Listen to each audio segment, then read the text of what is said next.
I want to show you something that most founders get completely wrong, and it costs them deals they should be winning.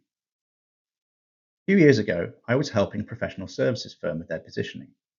On paper, they were excellent, strong track record, experienced team, good client relationships. But the pipeline was unpredictable and price kept coming up. So I asked them to read their own website as if they'd never heard of the business. And they came back and said, "It talks about us, it doesn't talk about them." That's what I call the mirror trap. The proposition reflects the seller's capabilities, not the buyer's problem. It's incredibly common, and it's invisible from the inside. When you've been doing good work for years, it feels natural to lead with what you can do.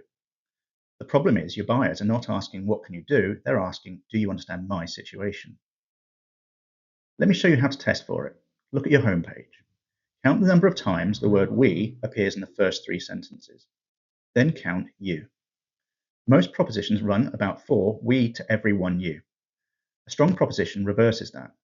It opens with the buyer's problem, names the moment they're in, and lets them recognize themselves before you say anything about your own business. Now, that one shift from capability-led to problem-led changes who stops to read it. It changes who books a call, and it changes what they talk about when they do. You stop hearing "what you charge," and you start hearing, "This sounds exactly like what we need." Now, the proposition architect is a diagnostic framework I've built over 20 years of fixing exactly this kind of problem.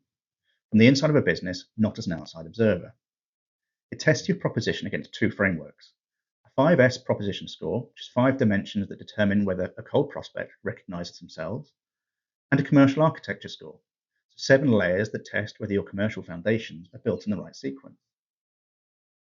There's a free version, 12 questions, 5 minutes, and you get a score out of 60 with a named failure pan and a priority fix. If you're sitting with an uncomfortable suspicion that your proposition might be doing this, take the diagnostic. It will either confirm that suspicion or rule it out. Either way, you'll know. The link is below, thepropositionarchitect.com.